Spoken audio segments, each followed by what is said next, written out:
Alrighty, y'all. Hey, everybody. Welcome back to our channel. Okay, 40 Days of Love, the Love Dare. We're on day number 2. We're finishing up. We should be finished with day number 2. We're moving into day number 3. So I apologize for having to delete that previous the previous video, but I need to make sure that I have Instagram. And I didn't have Instagram in there. And so I am trying to make sure that I have Instagram now. And I'm still not seeing Instagram. You got to be kidding me right now. Okay. All right. We're going to see where we are and if we are live at all. Let me go over to YouTube to see if we're on at all.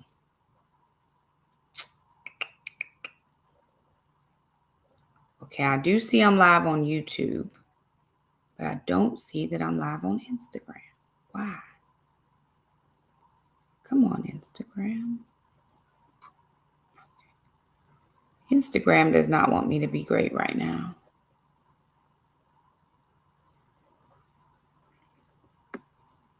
Okay, I'm going to have to try to see how to fix it, but I can't fix it, y'all. I'm so sorry. I'm sorry, Instagram. I'm trying. Nope.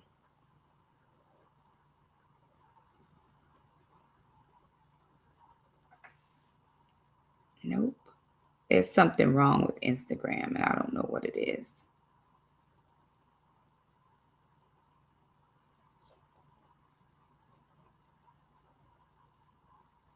Yeah, I can't get it to work. Okay, we're going to move on because I can't figure out what's wrong with Instagram tonight, which is unfortunate. It's not going to let me save that video. I already know the truth. So I'm going to move on. Okay, very good. Thank you for those of you who are here. Hey, everybody. Very good. But I don't see my Instagram. And I actually only have, let me see. Let me go back to Facebook. Let me look at my channels. Okay. I got Facebook folks. I got YouTube people. I have, but no Instagram. Okay. Sorry, Insta people. And I don't know how to get it back.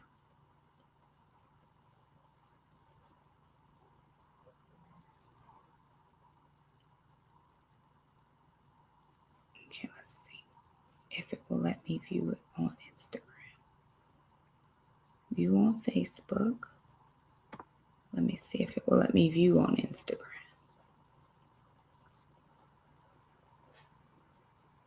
Nope. I still don't see it there. Okay. I don't have time to waste on that.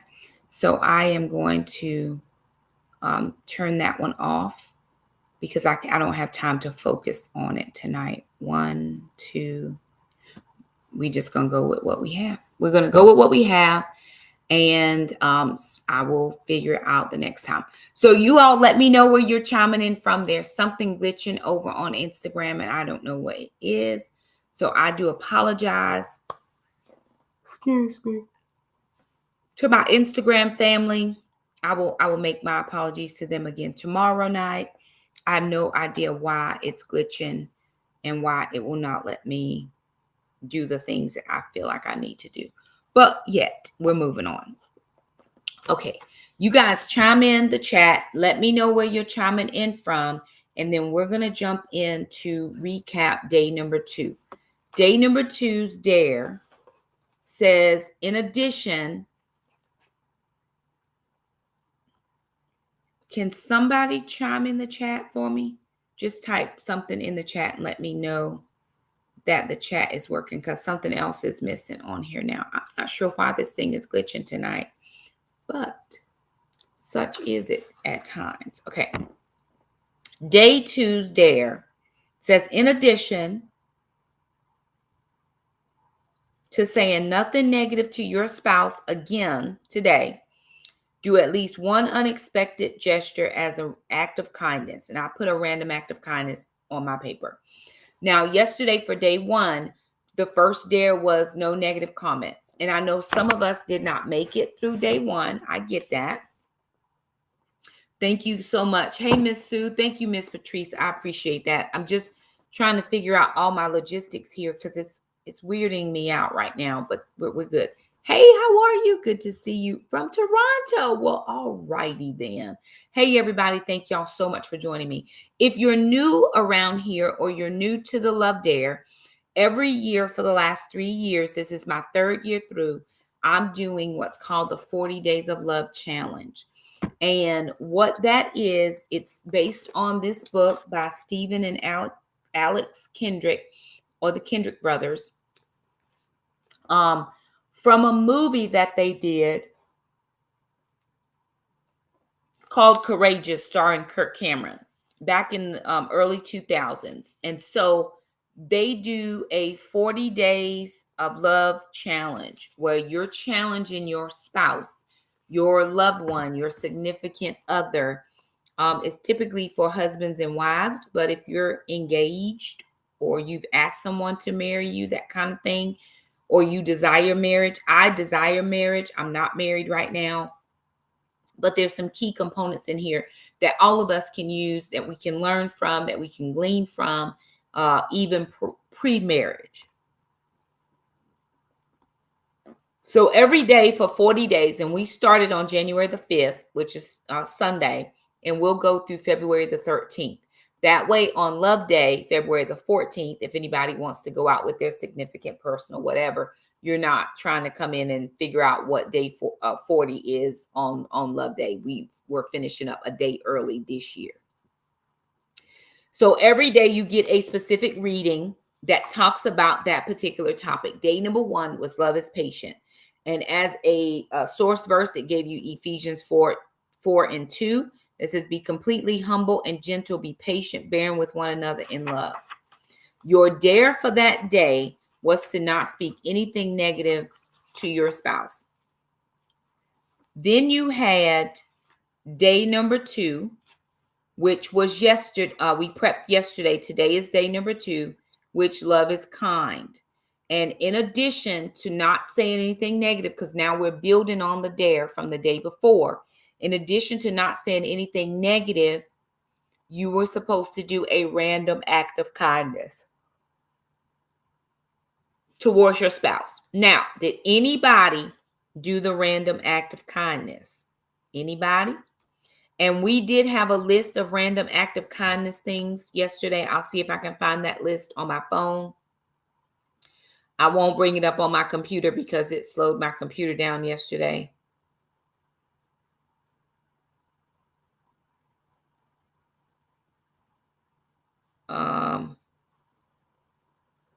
So I'm going to see what I can find.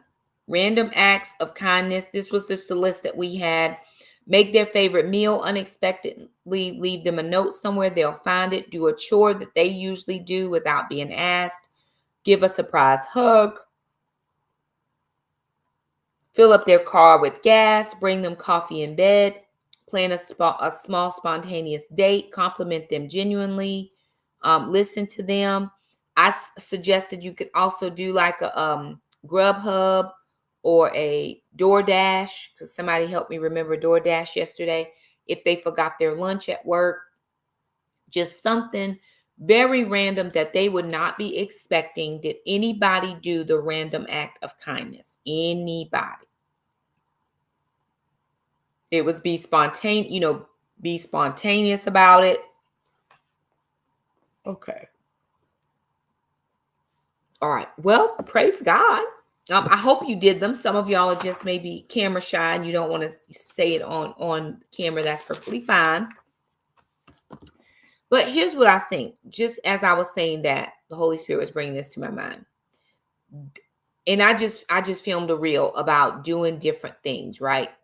We've got to become so proactive about our marriage so that we're not reactionary about our marriage. We've got to become so proactive. I'm involved. I'm in this thing to win this thing. My spouse is important enough to me that I'm going hard in the paint for them all the time. I get it that some of us are very timid, but timidity and marriage just don't go together. It is not one of those things that goes together, because whenever you're timid in your marriage, you're going to have issues. And I'm not saying you have to be overly bold, but I'm saying that you do have to be, it's like you got to go all in. You got to be locked in with your marriage. If not, any little thing can come and just wreak havoc, do whatever, and you're going to be around here going, oh man, what happened? I didn't even know anything was wrong. Well, you didn't go hard for that man. You didn't go hard for that woman. And that's what we have to do in 2025. We just don't have the luxury of being lax about our marriages. That's my opinion. That's also my experience from being married before. It was just very, very lax. And how do you maintain a marriage in today's age, in today's social media and all the things that are happening? How do we maintain a marriage that's strong and healthy when we are not bold and vibrant about it? That's just my small little caution there. We're going to prep day 3, right? Tomorrow is day number 3. So every night I try to come on and prep you for the next day so that you're already starting, right? I have a book that I'm reading. It's called Becoming the Woman God Wants Me to Be. I'm supposed to read the book in the morning so I can know what my eating plan is. It makes no sense for me to read the book at night because I've already gone through my whole day, and I might have messed up the eating plan because there's an eating plan in here that I'm supposed to be following for my 75 medium challenge. So what I'm saying is I come in the day before to prep us for the next day. So when you wake up in the morning, day 3, it has started. Okay. Just make sure, because we're not too far ahead yet, but I want to make sure everybody is together. And then again, am I going hard for this marriage? Am I putting everything in that I need to put in for this marriage? Because here's the thing. Shakema can be gung-ho for your marriage, but I'm not married to your spouse. I'm not married to them. Are you gung-ho? Are you putting in the work? Are you doing all the things that you need to do for this marriage to be successful? And not just to be successful, but for it to be passionate all the time that you're married, for it to be extraordinary the whole time you're married, for it to be the marriage that everybody is looking at as the role model marriage. You have to determine that, not me. I'm serious about coming every night and helping and assisting you, but where are you in the process? Okay. Day 3, that's tomorrow.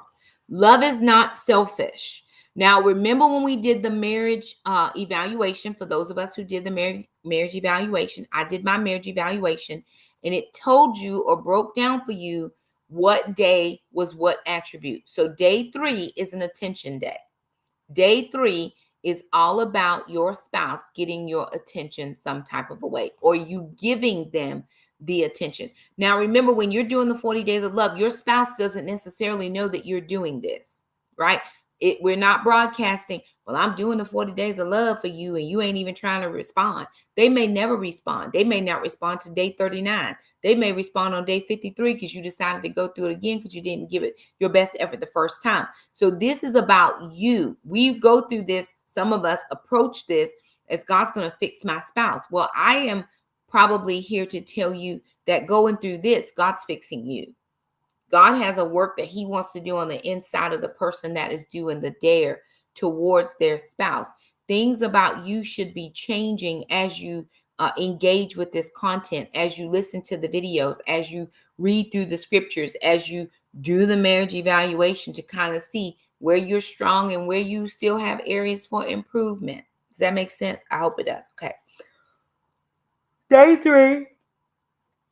Love is not selfish. Now, here's what selfish means. It's an adjective, which means it describes somebody or something of a person, action, or motive lacking consideration for others, concerned chiefly with one's own personal profit or pleasure. Selfishness is simply what it says. It's about me. It's my selfie. It's my car. It's my house. It's my stuff. It's my husband. It's my food. It's my job. Everything is about you. But what love is not selfish. John 3:16 says, "For God so loved the world that he gave his only begotten son, that whosoever should believe in him shall not perish but have eternal life." He loved us so much, he gave his most valuable and precious gift so that we could be saved. Now, I've said this before, and I know that many of you, your marriage evaluation can be found. Oh, Lord, see now, okay, Miss Patrice, I'm going to try my best. I don't want my computer. I think it was this. But if you go into Google and you type in the Love Dare Marriage Evaluation, it should come up for you. But I'm going to try to put this link in the chat.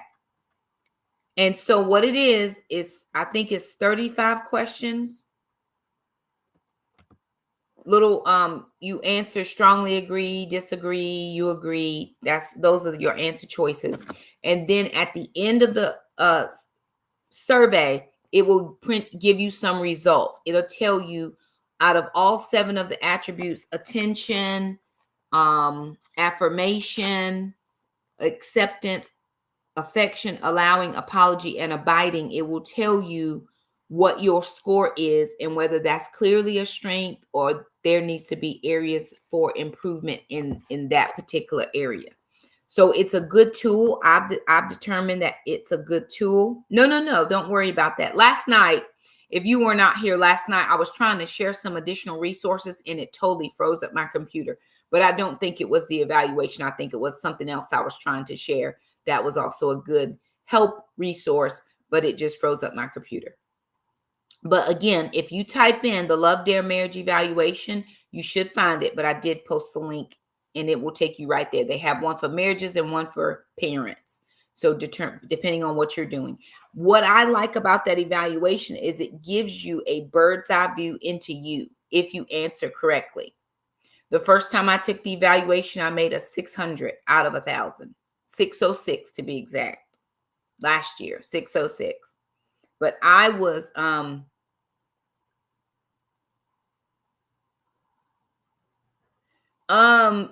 just get back on track. Start fresh the next day and determine not to go off track again. That's kind of how I would do it. If you don't have a reason why you're doing something, you're never going to stick to it. So define your why and then just stick to your goals. Make a plan and stick to your goals. Okay. So what I found helpful for that marriage evaluation for me was it allowed me to know what my husband was seeing or would have been seeing if I were married. Because I answered it like I was married when I was married to him, back those days. But I'm not married now. And so when I did it this year, I based it on what I would do now. And so my score was, of course, much higher. But I evaluated myself based on how it would have been when I was married before. And it wasn't pleasant. Of course, all of us think we're doing our very best. And most of us are just giving our minimum effort. We're giving our minimum effort, not realizing that this one relationship should be outside of your relationship with the Lord. This should be the sole most important relationship that you have. And most times we give our spouse our scraps. I've worked all day. I've given all my energy to these people for 8, 10, 12, 16 hours. I don't have much. Wife's been home all day. She wants to talk. He wants to sleep. Or he wants to do other things. And she's been wrangling kids all day. Hadn't even had a chance to get a shower to get her body clean. And she looking at him real crazy like, dude, So we miscommunicate. We don't actively seek each other out unless it is for physical. And then there's no intimacy in the brain space. It's just bodies doing what bodies do. And so, of course, that desensitizes us and it makes us really not want to be with this person because all you want to do is this. And you don't want to, you're not stimulating my brain. I need you to, you know what I'm saying? So I think for me, that's what was most important. But then it goes back to day number 3. Love is not selfish. Romans 12:10 says, be devoted to one another in brotherly love. Give preference to one another in honor. I wrote in my book, because I like to write. I write all over my book. I got notes. Y'all, this is a brand new book, so it's not, I have not marked this up. I'm just marking as I'm going by the day. We have to choose them before we choose ourselves. I have to, if I'm giving preference to another person, then I have to be able to choose that person over myself. I have to be able to say no to me in order to say yes to them. Now, that is not to be confused with being a doormat, letting somebody walk all over you, not standing up for yourself. It has nothing to do with mistreatment or ill treatment. I've said this before. I'll say it again. If anybody who's listening to me is being mistreated, ill treated, stop listening to this video. Go to your nearest police station, fire station, or local hospital and get out of that situation. This is just us, those of us who have been in it for a long time. We have become very comfortable.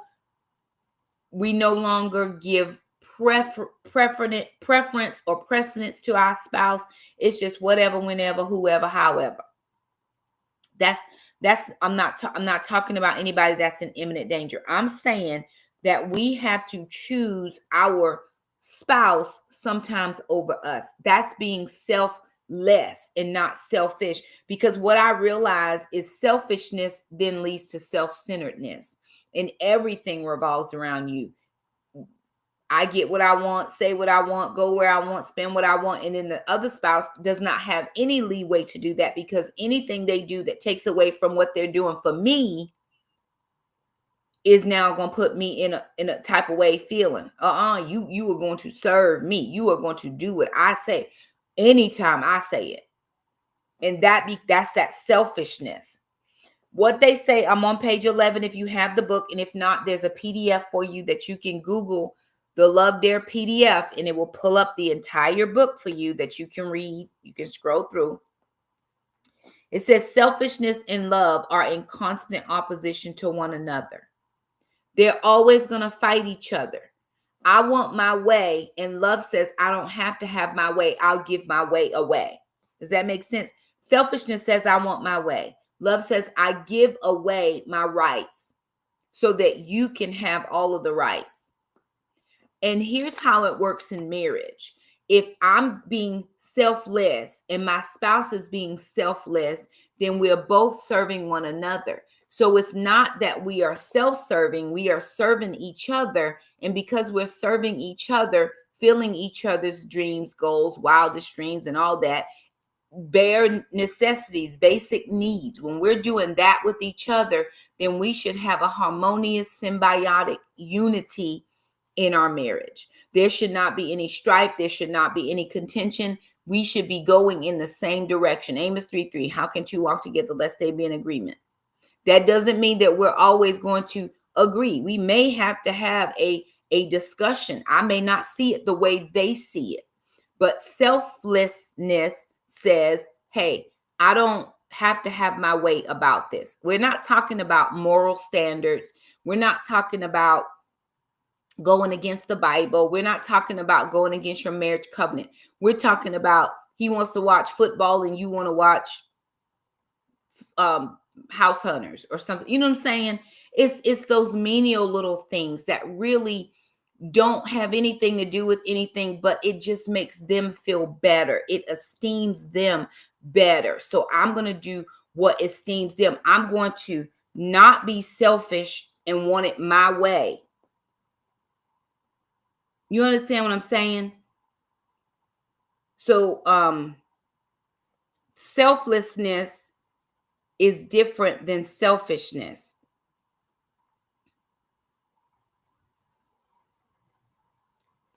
Sorry, I have to call my children in here to help me do something. All right, I'm moving on. I'm still on page 11. Selfishness is me, my, mine. And when you get married, once you get married, I think if all married couples could get this in their heads, it would be so much better and would help us stay married or help us decide if we didn't want to be married. When it's just me, it's me, my, and mine. When it becomes two and the two shall become one, it becomes us, our. It no longer is me, my, and mine. It's us and our. It's that thing where your money is my money and my money is my money. That's selfishness. Once you get married, it's our money. It's our investments. This is our property. Everything now is shared. We share the responsibility. We share the load. We share the joys. We share the downs, the ups. We share the disappointments. We share everything. And until we get to that point where we're not being selfish and wanting our way, the way we want it all the time, then you're going to struggle in your marriage if you stay married. Because remember what I said the other day, it's too easy in some places to get a divorce nowadays. So staying married may not necessarily be your testimony. People can get divorced without the other party being there. Ask me how I know. In North Carolina, you have to wait a year to get married. But once that year is, to get divorced. But once that year is over, you just go and file your paperwork. They've been served. They can show up or not. They can't keep you from not getting a divorce if they don't show up. Trust me. I did it twice because I've only been married once, but I didn't have something right in my paperwork the first time. And so they took my $187 and made me reapply for my divorce again at the tune of $187 to do it again, to file the paperwork again. All right. Okay. Love asks us to deny ourselves for the sake of someone else, and selfishness compels us to focus on ourselves at their expense. It's all about me. It's all about what I want. We become queen not for a day, but for forever. And this lowly person must serve me. He must serve me. He must. You hear that expression, happy wife, happy life. And it really should be happy spouse, happy house, because it's not just about making one or the other happy. Now, here's the truth about me. I'm very happy to serve my spouse. I'm very happy to serve my husband. It's just what I do. I am a what do I want? Acts of service. That's not it. The ministry of helps is something that I flourish in. How can I help you? How can I make your day better? How can I make things better for you? How can I lighten your load? How can I lift your burdens? That's my personality. It always has been. Not because I'm divorced and I learned it. This is just Shakema. This is what I have. And not a lot of people have that. So if you don't have that, you have to either train yourself or you have to ask for Holy Spirit help to help you be that person. Holy Spirit, help me serve my spouse, because right now I don't want to serve them.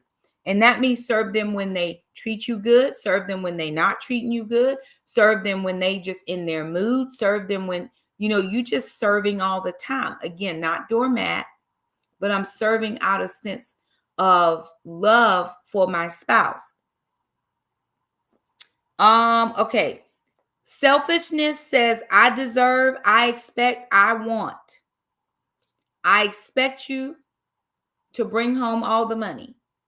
I want what I want when I want it. And I deserve for you to treat me like a queen and put me up on a pedestal. All of that is very selfish. All of that is selfish. Here's what he said at the bottom of 11. Marriage exposes our selfishness in living color. When a husband puts his desires, interests, priorities ahead of his wife, he is flying a flag that says, I am selfish. And when a wife constantly complains about the time and energy she spends meeting the needs of her husband, she's revealing selfishness. On page 12, he said this was very good. Moodiness, complaining are selfishness in disguise. Laziness or irresponsibility are other masks it wears. Boasting and bragging, being easily angered, talking too much, never listening. The list goes on and on. Even generous actions can be selfish if the motive is to gain bragging rights or receive a reward. It's almost like these people who are out here doing acts of kindness and service on social media platforms, but they're filming it. If you were doing it out of the goodness of your heart, you wouldn't have to have anybody see it, right? I'm a social media person. I'm a social media influencer. I guess after you have a certain amount of people following you, you become an influencer. I'm an influencer. But when we go to church on Sundays, rarely do I have my phone out. I'm too busy trying to be with the Lord. I don't have time to be filming it. Me and the Lord locked in. I don't have time to be filming it. If you see me on film on a Sunday, somebody else is filming, because I don't have time for all that. I'm probably crying, snotting, rolling in the floor, whatever. I might be laying hands on somebody, giving a word, or whatever the case is. But I don't have time, because I don't need the recognition for something I did that was out of the kindness of my heart. When you're being kind towards your spouse, when you're being selfless towards your spouse, think about this. Do you have a hidden agenda? Because your spouse knows you. Think about this now. Your spouse knows you. My spouse will know me. When you do something kind, if they ask you, what do you want? Then you have a hidden agenda. There's a selfishness component in there, because they can't see for the life of them why you would be doing something kind for them, because they know it's going to cost them something. Oh, this is going to cost me something. Lord have mercy. How much is this going to cost? What did I do? Am I in trouble? Right? What is the hidden agenda, the hidden motive in my heart when I'm trying to serve my spouse? Do y'all remember the clip? Have y'all seen the Cosby Show when Elvin comes over to the house and he just happens to be sitting in the living room with Dr. Huxtable, and Claire comes in and she says, Cliff, would you like a cup of coffee? And he says, yes, I would. And Elvin says, you're going to serve him? And she looks at him real crazy and she says, yes, I am, Elvin. But do you mean like serve your man? And then she gives him that whole spiel. If you don't stop this macho stuff, you are never going to have anybody serve you anything, anywhere, anytime, any place, ever. And he's like, can I go get you some coffee? She's like, I'm going to bring him coffee because he brought me coffee this morning. So I'm serving my spouse because he served me. Now we're doing mutual serving. And as far as I know, again, it was just a TV show. But I don't ever remember there being too much disharmony, disunity in that household. Yes, it was a TV show, and yes, it was written and scripted and all of that. There were very few times when they were at odds with each other, because they both tried to outserve each other. There was always a kindness given. There was always a hug. There was always a gesture. There was always, you're doing so good. Thank you for helping. There was always those types of communications happening.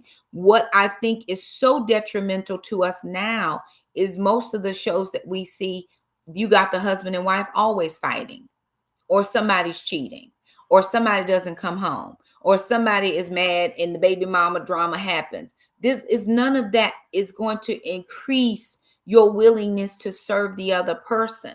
But I'm going to serve them knowing that if I'm taking care of them, they're going to take care of me. Or that's my hope anyway. Again, those of us who are seeking marriage later in life, we have so much more opportunity to choose the right person now.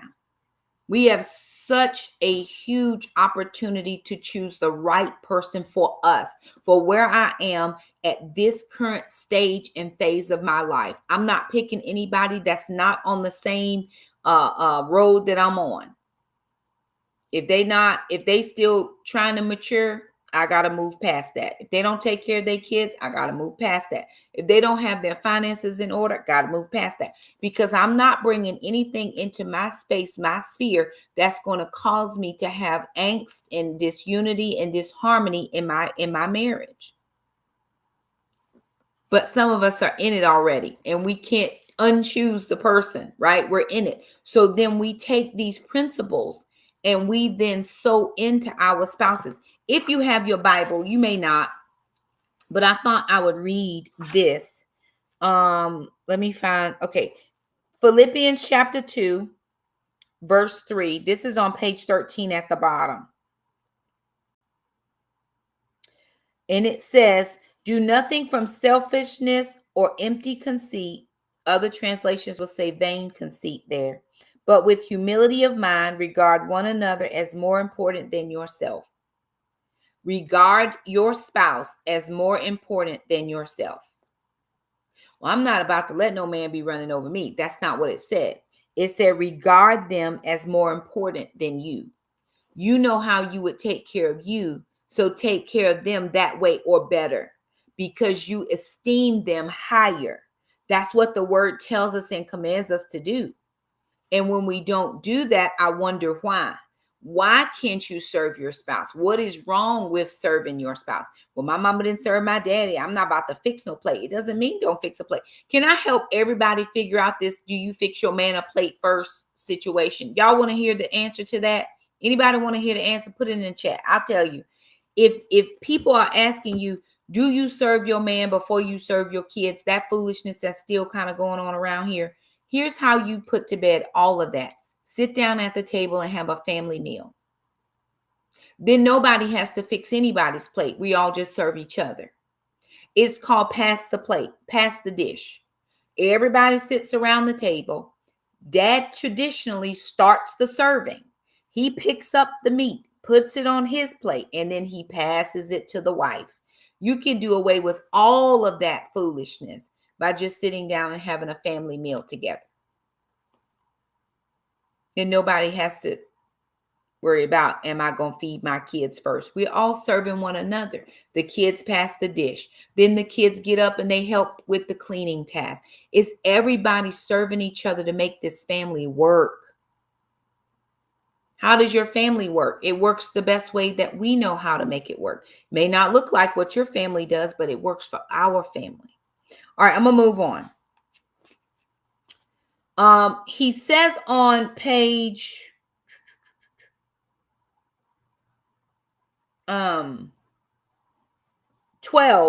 the bottom line, we all struggle with selfishness. The bottom line is this: either you make a decision out of love for others or you love yourself. There's only two options. I love you more than I love me, or I love me and I don't think about you. I'm thinking about me. And so we all have to determine and decide what it is that's going to make this marriage work. 1 Corinthians 13:5 says, but love does not seek its own, right? Love is patient. Love is kind. Love does not seek its own. It beautifully finds its satisfaction in the welfare of other people. Those people who are selfless are really a lost commodity. Most people want to be around those people. They're like, oh my God, they'll give you the shirt off their back. Y'all ever heard that about people? They'll give you the shirt off their back. They'll give you their last. I mean, this is just who she is. It's just what she does. She'll give you the last that she has. Nobody's going to go hungry around her. Nobody's going to go wanting around him. They are a beautiful couple. Yes, they serve each other so well. Even into the 70s, 80s, 90-year-olds, all of that. I heard a story one time about a gentleman. I believe his wife of many, many, many years had been put in the nursing home. Something had happened and she had to go into the nursing home. Well, the husband said, look at here. I need a bed in her room because I'm moving into the nursing home with her. She needs me and I want to be here to serve her. Now, in the nursing home, care facility, whatever you want to call it, there are nurses, CNAs, all those people that come in and serve their residents. He says, no, I'm moving in with her because I need to serve her. She needs me here. What about the people who suffer from Alzheimer's, dementia, all those neurological things? I see TikToks all over the place, Reels, Instagram, all those, where you see the other spouse always serving their husband or their wife. And I know I saw one video and the man said, was it the woman? The grandchild was saying, this is my grandfather. He doesn't remember my grandmother's name, but she takes care of him every day. She's serving him. She could put him in a facility. She's given her due. She's done her due diligence. They've been married 40, 50 plus years. She's done all she needed to do. But her commitment in marriage was till death do us part.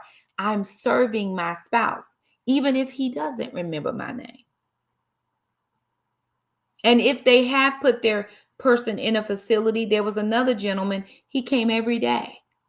Every day he came. And then when the pandemic hit and they couldn't visit, he would come and sit outside of her window every single day. He says, I've come every day to sit with her. And they would push her chair over to the window, and he would be on the outside.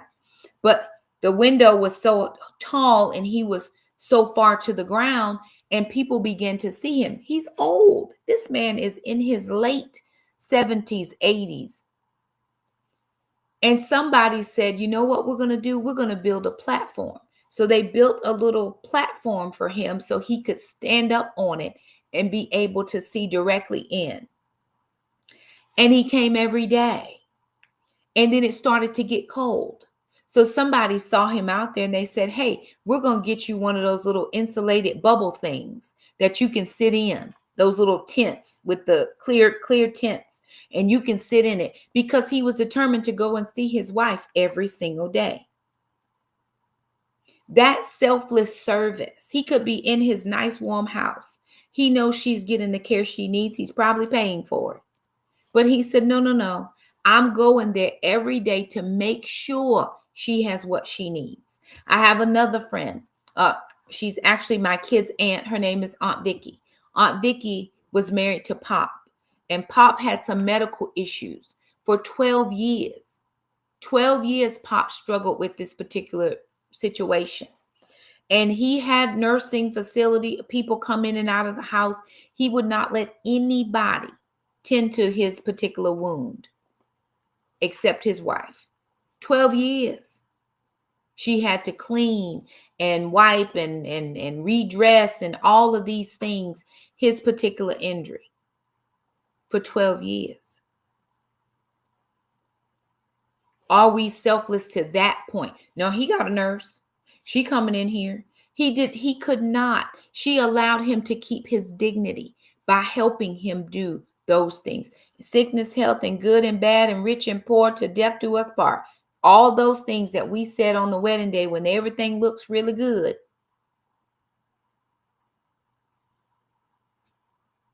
There's another girl, and I'm done. You'll have to go through and read this because I'm going to give you your dare, but I want to share this. She's on TikTok. I can't remember her name. I swear I hate to forget it, but she was married to a man named Brandon. She hasn't popped up in my thing in a long while, but she was married to a man named Brandon. They were so young, 20s, 22, 3, 4, all up in there, whatever. And one day Brandon got into a car accident and he had a TBI, traumatic brain injury. And she did her level best to take care of Brandon. She's in her 20s, 30, she was early 20s. They were young when they got married. I think they were married 3 years, somewhere in there. It was a little bit of time. And she did her very best to take care of Brandon. Well, after a certain amount of time, she just knew she couldn't do it at home anymore. So she actually put him in a care facility. And she would go and take care of Brandon and do all the things. Because she was so young. Now, again, we said in sickness, health, good and bad, rich and poor, and all that. And I believe in all of that. This is her story. I'm just telling you her story. After a certain amount of time, because she was so young, she divorced him. He's in the care facility. She's now divorced from him. But every single day, she still went to the care facility, even to the point where she went and got guardianship over him. She said in one of her recent posts, he didn't need a wife at that time when the traumatic brain injury happened. He needed a caregiver. And I switched my role. So she got custody, guardianship over him. She got married again. But she told the new husband, this is Brandon.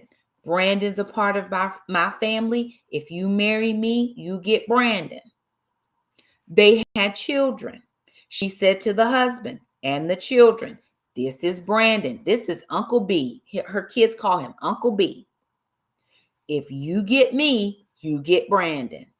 And every weekend or whatever the case is, her and her husband and her little kids go pick up Brandon and bring him home. And she's been doing this now for 10, 15 plus odd years. I don't know how old she is, but she's been doing this for a long time. And she says, I'll never not take care of Brandon, because she committed. She is being the epitome of selflessness. And her new husband is being selfless because he married her knowing that responsibility that she carried on her shoulders. Did she have to? She didn't. Did she choose to? She did. There's another man, and I'm done. There's another man. His name is Terrence somebody. I can't remember the last name, but his wife had a massive stroke. And they're on TikTok. And when I tell you the improvement that I've seen since I started watching them, and how her words, and they told him, she's beyond, we don't think she's going to get her speech back. He's like, I believe, I'm praying, I'm trusting the Lord. And she comes, and honey, her words are so good. I almost cry every time I see her, because he has been working with her every single day. And he tells her, baby, I love you. Where am I going? I'm never going to leave you. I'm always going to be here for you. And he means that thing. Takes her to her hair appointments, takes her to therapy, all the things. When it's good days, when it's bad days, he's right there. And that love and that care, because he could go out and do whatever he wanted to do. Who could blame him? But he says, no, I committed to this. I decided when I married her that I was going to be there for her in whatever capacity. That's selflessness at its very highest level. We think we're being selfless when we, when we don't ask to go out to eat somewhere. We're talking about caring for somebody that can't care for themselves, can't even wipe their, Terrence Hawthorne, thank you so much, can't even wipe their own behind. Is another girl on TikTok. Y'all, her TikTok name is called She Shoots. She used to be a very good basketball player, did all the basketball things. Well, she ended up having an autoimmune disease called scleroderma. And she shares her journey on TikTok. Well, her husband, I don't know his name. She just calls him Coach because he coaches basketball. Every day you see him giving her shot, her medication, helping her put her clothes on. She says, he even helps me wipe my booty. Selfless service. I can do very few things for myself. And this person has chosen to step beside me, stand beside me, lift me up when I need lifting, and do all the things that I need done, because I can't do them for myself anymore. And those are the type of marriages that have longevity. Those are the types of marriages that have testimonies of, you would not believe just how much this man loves me. You would not believe just how much this woman loves me, because she does all of this. And there's a younger guy. His name is Jamal. I think his name is Jamal. And he got into a car accident, TBI. His girlfriend, I don't think they were married. I don't think they're married. His girlfriend was young. I mean, these kids, they were kids. And she's still holding this man down. She's helped him get his speech back. She's helped him get his walking together. She helps him do all of the things. It's hard to understand him unless you've been around him. But she knows exactly what he's saying. They are together. That unity thing is happening. It's doing all that it is doing. I think he lives at home with mom, but she's over there helping him, or he goes to her house and all the things. So we're talking selfless. Here's the thing. This is the last thing that they share on the bottom of 13, and then I'm going to be done. Remember, your partner also has the challenge of learning to love a selfish person, right? You learning to love somebody that's selfish. They're learning to love somebody selfish.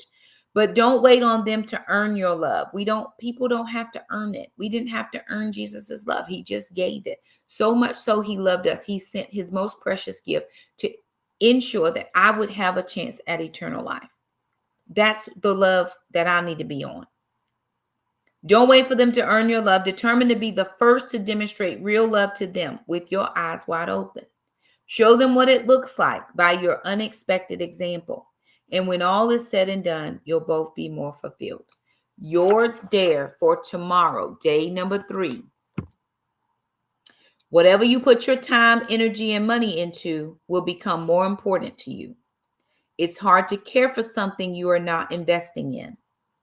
Along with refraining from any negative comments, tomorrow you're going to buy your spouse something that says, I was thinking of you today. Tomorrow, you're going to put your money where your mouth is, and you're going to buy something for your spouse that says, I was thinking of you today. Now, if anybody wants to buy me anything tomorrow, coffee is always in order. Always. I'm not a gifts person, but I love coffee. When you're done with your dare, you're going to put a check mark here, and then you're going to go through and reflect. I know this. Nope, tomorrow's day 3. Tomorrow is day 3 because we're on what? Tuesday? Tomorrow's Tuesday. So Sunday was day 1. Monday was day 2. Tomorrow is day 3. We prep a day ahead. So we're on day 3 tomorrow. At least that's what I have in my calendar. We prep the day before for the coming day. Okay. So in your reflections, last thing I want to chat about real quick. In your reflections, write down your real emotions, your real raw feelings, because they are real to you. They are very real, and it's nothing wrong with how you feel. But write it down and then go back and process, why do I feel like that? I was chatting with someone earlier. Why do you feel like this? Is there some underlying thing that we don't know that's going on? Maybe you don't know everything. Maybe they haven't shared with you some stuff. Maybe there's some tension at work. I don't know. But why do you feel the way you feel about doing the actions that it's asking you to do in this book? Remember what we said. This is not for the faint of heart. This is for the real true ones who want to see a change in their marriage. It's not up to us. It's up to you for your marriage. I'm stepping in for my marriage. I'm choosing for my marriage. And that's going to be your choice as well. So anywho, you guys, there it is. Very, very good luck to you all tomorrow. Tomorrow is, let me just check my book real quick, is day 3. I want to make sure that I have it right. Yes, tomorrow's Tuesday the 7th. It's day number 3. So we're, again, prep the day before for the upcoming day. So tomorrow is put your money where your mouth is. Show them how important they are. And it doesn't have to be a big thing. It can be a small thing. If they eat out, pay for their lunch. Cash app them. Hey, babe, I'm cash apping you. I just want to pay for your lunch. It may make them feel a type of way. I don't know. They may not respond at all. I've been doing, and you can journal that. I've been doing these dares for the last 3 days. They haven't said anything, haven't appreciated me or nothing. Write it all down. Process those feelings. And then go back to God and say, God, did you tell me to do this? Or did I say I want to do this because I like Shakema and she usually has good ideas? Because you got to be in it to stay in it. It's not easy, y'all. I don't want to come up here and be doing this every night. And I have to come at 9, and I've already been up since 5 o'clock this morning. I'm tired. But I believe in the Lord, and I believe in your marriage. I'm rooting for y'all. I'm rooting for me. Remember what Miss Karen what that lady told Miss Karen? She said, whatever you sow into the lives of these children, you'll reap in the lives of your children. And what I believe the Lord said to me when he gave me this assignment, Shakema, whatever you sow into the lives of these marriages will be reaped in your marriage. I'm here for me, selfish as it is. Yes, I am. But in selflessness, I'm serving you. I'm studying. I'm pulling things out. I'm finding examples. I'm finding resources. That's selfless act on my part. I don't have to do any of this. but I want to do it and choose it because I want your marriage to work just like I want my marriage to work. I want to hear more testimonies of we were at the brink of divorce and look what God did. Girl, I did that 40-day challenge love thing you had going on, and woo, honey, just wait till day 32. I'm telling y'all, blow their socks off on day 32. Okay. All right, y'all. I love you. We'll see you tomorrow night. Now, I might just be a few minutes late tomorrow. I have prayer on Tuesdays. So I'll try my best to be here right at 9. But if you do not see me at 9, I will still be on. Just catch the replay. I don't expect you to just kind of hang out and wait for me. But I will be on at 9. And prayerfully tomorrow we'll be able to get our Instagram going because something is glitching over there on Instagram. I was having some issues. It says 2,870 weeks ago, and I know I just hit live right now, so something is glitching on their part. But anywho, all righty, y'all, I gotta go. Love you guys, and I will see you the next time. Bye now. Bye, everybody. See you later.